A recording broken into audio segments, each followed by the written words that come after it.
E a gente abre a edição de hoje trazendo um assunto que eu tenho certeza que você vai se identificar. Vamos falar de um problema que costuma ser uma dor de cabeça. Na verdade, uma chateação danada, principalmente para quem está do lado de quem tem essa doença. A gente está falando aqui da apneia do sono, que tem o ronco como sintoma comum.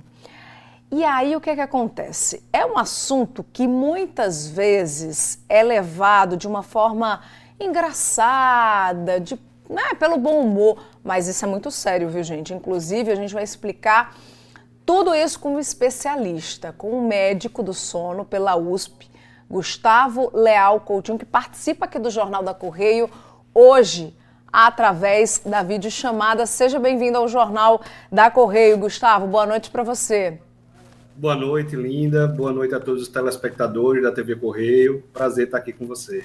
Olha, eu abri aqui falando que muitas vezes, a questão do ronco, da apneia do sono, é levado de uma forma engraçada, um tema, assim, um assunto que acaba sendo sempre puxado pelo bom humor.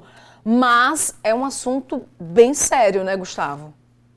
Isso, O roncar não é normal, ao contrário que muitas pessoas pensam, que roncar é um bom sinal que você está dormindo profundamente, mas isso não é verdade, O ronco por si só pode ser um problema, como você falou, um problema social, que pode até ter problemas familiares, e pode estar associado a uma doença muito prevalente do sono, que é a apneia obstrutiva do sono, Então pode ter o ronco isolado, mas ele pode ser um sinal de uma doença que pode ser grave, que é a apneia obstrutiva do sono.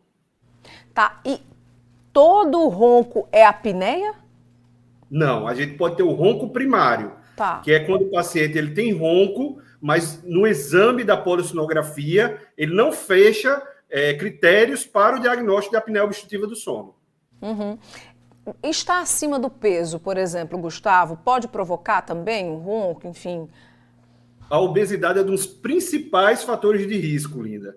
Além do sexo masculino, homem tem mais apneia do sono do que as mulheres, pré-menopausa, Porque depois da menopausa as mulheres vão se igualar em frequência da doença aos homens. E a idade, mais comum em pessoas de 40, 50 anos para frente. Como identificar, assim, quais são os primeiros sinais que é preciso buscar um especialista? Primeiro, o sinal mais frequente é o ronco, que já chama atenção. Mas a gente vai ter sintomas noturnos, como ronco, sensação de engasgo, vários despertares à noite, acordar muito para urinar à noite, isso é sugestivo, E os sintomas durante o dia, acordar com a sensação que não descansou, às vezes o paciente acorda mais cansado do que foi dormir. Então, muitas vezes ele vai precisar ter cochilos durante o dia, vai ter sonolência durante o dia, que vai prejudicar a atenção, o humor desse paciente, o trabalho, o estudo. Então, causa um grande impacto na vida desses pacientes. Esse exame que é, enfim, usado para identificar como é que está a situação do ronco, do sono, enfim, como é que é feito esse exame? Bom, a polissonografia, existem alguns tipos, mas a padrão ouro é a que a gente faz no laboratório do sono. Então, o paciente ele vai ficar monitorizado, o eletroencefalo para determinar, o eletroencefalograma para determinar os estágios do sono, e uma monitorização cardiorrespiratória e muscular também. E aí a gente vai conseguir observar, durante o sono desse paciente, se tem as pausas respiratórias, maiores que 10 segundos, que são características da doença, ou mesmo a diminuição do fluxo respiratório, ocasionando ou um despertar ou uma queda da saturação de oxigênio, que a doença é uma característica da doença. Certo. E, Gustavo, como é que trata esse problema? Bom, depende, a gente tem que olhar cada paciente, vai depender de várias questões, Por exemplo, qual é a causa da apneia obstrutiva desse paciente? Como é que falou? A obesidade é frequente como causa, mas nem todo paciente vai ter como causa. Tem pacientes magros também que têm apneia do sono. Então, dependendo da gravidade, é que a gente vai optar por um tipo de tratamento ou outro. Casos mais leves, a gente vai orientar medidas comportamentais, como redução de peso, né, atividade física, medidas de higiene do sono para melhorar o sono de uma maneira geral, mas a gente pode fazer a fonoterapia, a gente pode lançar a mão de aparelhos ortodônticos intraorais que podem controlar os eventos respiratórios.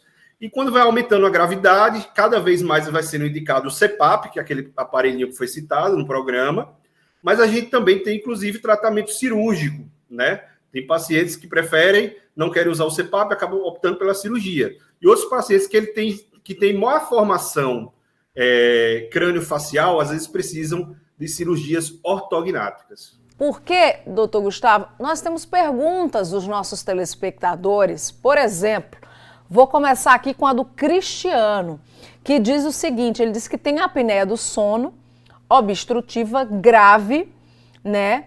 E quer saber se quem tem esse problema, se tem algum benefício do INSS. Não, infelizmente não tem nenhum benefício, né? Até porque é uma doença que tem tratamento, né? Então, o que ele deve fazer é procurar o tratamento adequado. O Marcone, também nosso telespectador, está dizendo o seguinte: boa noite, linda. Tenho uma apneia do sono e minha esposa sofre todas as noites com um barulho que diz ser pior que alto-falante ligado. Minha gente, imagina a situação.